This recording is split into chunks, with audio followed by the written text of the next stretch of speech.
Welcome back to the Fantasy Hockey Podcast and another Fantasy Hockey 101. Once again, class is in session. Now, I'm not going to wear these glasses again because it's gloomy in here once again, as it always seems to be, and the ring light is blinding me.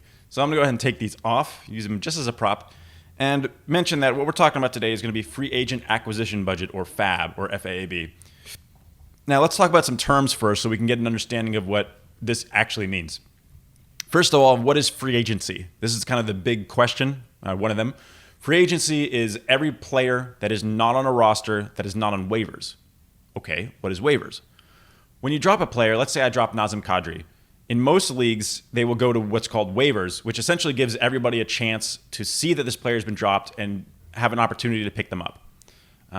In standard leagues, what happens when I drop Nazem Kadri will be he'll be on waivers for 2 days. So if I drop him on a Monday, he will clear waivers on a Wednesday. And everybody in the league can attempt to pick that player up. They'll put in a waiver claim. These claims are ordered by priority. This priority is the reverse of the draft to start with. So if you drafted 12th, you'd be the first waiver priority. You'd beat anybody for any waiver. And if you win or if you pick up somebody via waivers like this, your priority drops to the bottom. So if you drafted 12th and you pick somebody up off of a waiver claim, then you will move from your first priority all the way down to the bottom, and you will lose every tiebreaker until other people pick people up. Free agents, though, in most leagues have instant pickups, same-day pickup, which means if it's 6 o'clock on a Monday and I decide I want to Donskoy, I can just grab him. I can pick him up immediately at 6 o'clock and play him at 7. Doesn't matter. With free agent acquisition budget, by default, it affects waivers only. So free agents, unless you make some modifications, won't be affected at all. You can just pick them up, drop them by your league settings. But on waivers, if I drop Nazem Kadri, everybody in the league will have $100 of fantasy budget to bid on him with, and you can bid 0. But you have to bid something. You can't just pick him up anymore. So you bid 0, and I bid, or somebody else bids $1. Then the person that bids $1 will beat the person who bids 0 and win the player. So the goal becomes, if you want a player off of waivers, is to bid the least possible amount to win the player. There are tie breaks, which work the same as waiver priority that I just mentioned. So if we both bid 0 on a waiver player, then it'll work as if it was just a regular waiver claim in a regular league, where whoever has the higher priority will win, and then we'll drop to the bottom of the priority list. But those tiebreakers are only common on $0 bids, typically, and low bids. So a lot of players will be won by bidding actual budget. Another, and what I think is the most important, not necessarily the most important, but something that should be done in most leagues if you're going to implement free agent acquisition budget, is to do what's called continuous waivers, which means there is no free agency. Nobody can be picked up immediately anymore. Everybody goes on the waivers every single day, and they clear as often as you choose. Now, by default, well, not by default, but on our leagues, in a few of the leagues I play, they clear every single day. And what that means is if you want a player, no matter who it is, you have to make a bid, can be 0 again, and it'll clear the next day. So if it's Saturday and I want a player on Sunday, I would bid 0 on whoever, or bid $1 or whatever amount I want on a player in free agency, which doesn't exist. Everything's waivers, and it'll process the following day. So I'll get him on Sunday. So there's no more instant add. There's no more my goalie's out and I need to make a crazy swap. You just can't do it. So you have to plan ahead. But I think this is the fairest way to approach free agency and waivers. And the reason I think that is waivers clear at 3 a.m. And what that means is if there was a claim in a standard league, if there's a claim on the waiver, it would process at 3 o'clock in the morning of the day that the waiver clears. If nobody bids on if nobody makes a claim on the player, then it's free game to pick him up at 3 a.m. And what happens in a lot of very competitive leagues is, especially West Coasters who really only need to stay up till 12. I'm talking about 3 a.m. Eastern. If you're on the West Coast, you only really need to stay up till midnight, which fine. And you can pick up players as soon as waivers clear. There's a twofold problem with this. One is picking up players without needing to risk your waiver priority. If you want the player, but you don't want to blow your waiver priority, especially if you have first or a high priority, then it makes sense to wait and try to pick them up as early as you can. But the other side of it is trying to get all the best players to have the best off nights. And that starts to be common knowledge, and it gets very annoying to the point that if you're not staying up till 3 a.m. on Monday or waking up at 3 a.m, you're at a disadvantage. Free agent acquisition budget takes care of that. Continuous waivers takes care of that completely. At this point, nobody gets that benefit from being up in the morning because you had to have made the bid or your claim the previous day at some point. So there's no more 3 a.m. nonsense going on, which is one of the most annoying things in standard pickup leagues. So that and the fairness of everybody getting a shot to pick up a player that is available. So if somebody gets moved to a top line, let's say when James Neal was moved to the top line for a bit, everybody had the opportunity to grab him. So there's no sour grapes of I didn't see the news quick enough. You had an opportunity. Now your league can set how often the waiver processes. If you only want it to be Monday, Wednesday, Friday, you can do that. That would mean nobody can make pickups over the weekend, but it also allows people a longer time frame to notice players. So I think the more active the league, the more opportunities you have to pick up players. So I think if you have a very active competitive league, it should be waivers should process every day in a continuous waiver league, just because it gives people more opportunities to do what they want to do and curate their teams. But in more casual leagues, you may want to back that down a little bit. And honestly, if you're trying to introduce somebody to fantasy hockey, I don't think I would use a free agent acquisition budget league. It's just one more confusing element in an already confusing and difficult and complicated fantasy sport to get into. So we made that mistake this year. We added a couple new players, and it's been very difficult to get the concept of free agent acquisition budget, which is partly why we're making this video. Okay, let's jump into the data a little bit. I already opened up our league here. These are the recent bids. Now, if you look at all transactions, you can see that like some of these players, Garnet Hathaway, for example, Ryan Graves, aren't showing up in the list, and that's because they were got for free. I think that also means that nobody paid any money for them, but I'm not positive about that. They may have. It seems like these are only if multiple players were in on, or multiple GMs were in on a player. But for the purposes of this, we'll disregard that. We'll just look at the bids. So the first thing you see is Braden McNabb. This is Gamby's team. One Braden McNabb for $1, outbidding another team who bid $0. Again, you can bid $0, which is fine.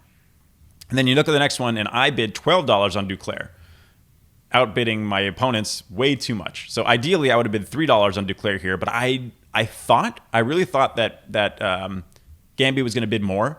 We had talked about it over the weekend. I think he may have played me a little bit here, but it's fine.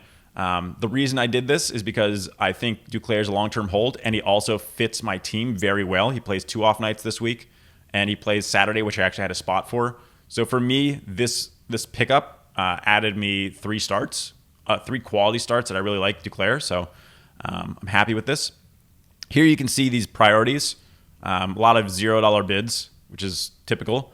And that's why people are getting beaten by priority as opposed to just beaten straight up like this, outbid. And then this invalid claim due to previous transaction. What happened here is this player, this GM, queued up a bunch of possible ads. And you can do this. I'll just go ahead and make an example of this.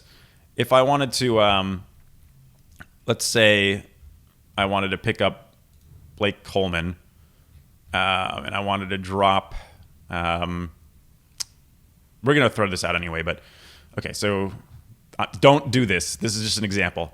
So add Blake Coleman, and then I go back in, and I want Barclay Goodrow for some reason. Raquel. Okay. So what you can see here is I'm dropping 1 player, but I'm trying to add 2 different players. And this waiver priority is how it's determining. It'll first try to make an ad for Coleman. If I miss Coleman, somebody else outbids me or I lose priority, it'll try to add Goudreau. But both of these are valid. But what happened in that, I'm going to go ahead and delete these because I do not want these to happen. So cancel. So basically what happened is that GM did that and won a player, and then his other attempts didn't go through because he didn't have the player he was trying to drop anymore. We can probably figure out who that was. So yeah, he wanted to add Nemestikov, but he didn't get him because of something else he did. He may have activated a player and just forgot to change this. Oh no, it's Coleman. Oh no, it's not Coleman. It's interesting. I do wonder what he did here because this seems like he must have dropped the player that he was trying to make this ad in. But regardless, it doesn't really matter. He invalidated his own. See, here's more of this going on. Invalid because he added somebody else or did something else. Oh, it's not in here because nobody else bid on the same player. So he added, let's see, this was November 26th or something. It doesn't matter. The point is he added somebody else and it invalidated that claim, which is a fine way to do it. You should probably be having backups. For my Duclair, I probably should have had somebody else just in case I got outbid because I did want to add somebody regardless, but I wasn't that worried. I thought I was going to get Duclair for this much. So the whole thing becomes what's the least amount I can bid to beat my opponents? There's no quick, clean answer to this. It depends a lot on you can see this one here. Radulov got dropped. A lot of us actually didn't even notice in time, but an $83 bid went in, which is really, really high. This was back in the beginning of the season. And that kind of hamstrings you because people know that you don't really have the bandwidth to add players anymore. If you look at the budgets here, so these are the remaining free agent acquisition budgets the teams have. I have a feeling that this player may not understand how it works because he still has his entire budget. And I think this one is inactive already. But you see a lot of players are $85 plus still, and we're halfway through the season. You're probably not quite getting the most. You probably lost more players than you should have due to being outbid by not using more of your budget at this point. I do think you should have a decent amount left for playoffs just because people are going to start spending everything because why wouldn't you? But get your guys. If there's somebody you really want, I really want to declare because he worked for me short-term and long-term. I'm fine spending more despite the fact that I didn't need to. So that becomes the whole issue. We can also jump over to the Cacuffle here and see what we've been doing here. Let's see if we can see anything interesting. So yeah, you can see that what we spent here. We added Braden McNabb. We started adding ahead of time in this league. So Nick McNabb we added on the 8th, which is Saturday. But he was really an ad for this week as he plays a very good schedule for our team. And then again, you can look over here at the free agent acquisition budget or bids and see other things that are going on within this league. So this is the basic concept. There's not a whole lot to add here. I think the big question becomes, how much do I bid on a player? And that it's so league specific that it's hard to answer. But what I've noticed is for short-term ads, I don't think I'd bid more than $4 on any short-term ad unless I have a very strong suspicion that they will become a long-term ad. I think Chikrin is a pretty good example. I think in the previous league, I spent $4 on Chikrin pretty recently, and that's because in this league, which is a full bangers league, hits, blocks, all that good stuff, he's pretty decent. Actually, I'm not even sure he's in here, but I think I spent $4 on him, and I'm okay with that. But that's usually for my short-term ads. I'll spend somewhere between $0 and $2, occasionally $3 if I think somebody's gonna fight me for him. And then for your long-term ads, it kind of depends if you think other people are in on it on the same player. It all becomes tricky, and you can see being conservative tends to be the way that people go. And I think if you really think somebody's going to be a strong rest of season, feel free to spend a little bit more on them, especially if it was a waiver drop like Radulov. I think Radulov, somebody should have spent a decent amount. I don't know if 83 was the right amount, but I do think spending up for that player made sense. Beyond that, I don't even know that there's much to add here. I hope that this is an interesting insight on how to use free agent acquisition budget. I do think that that this is the correct, the most competitive and fairest way to approach fantasy hockey leagues at this point. Continuous waivers, daily waiver processing, and free agent acquisition budget. I think that's the best way to approach competitive fantasy hockey leagues. Again, for newcomers, I don't think I would recommend it. It's a little too complicated. It's not that it's too complicated. It's another complicated piece in an already complicated sport to learn. So it just becomes a little bit too much. But beyond that, I hope this was informational, and I hope that for homework, you look at your leagues, and if you're a commissioner, talk to the people that are in your leagues and see if free agent acquisition budget next season, I would not recommend changing mid-season. That's just madness. But next season is something they would be interested in, especially with continuous waivers, as it does free up, especially if you see players picking up or GMs picking up players at 3 a.m, then you know that they're taking advantage of that waiver turnover time, which is annoying. So yeah, the basic idea is that in standard leagues, if you wait till 3 a.m. Eastern, you can pick these players up that clear waivers, and that's free agent acquisition budget takes care of that, and it's a really good way to approach the leagues. Well, thanks for watching.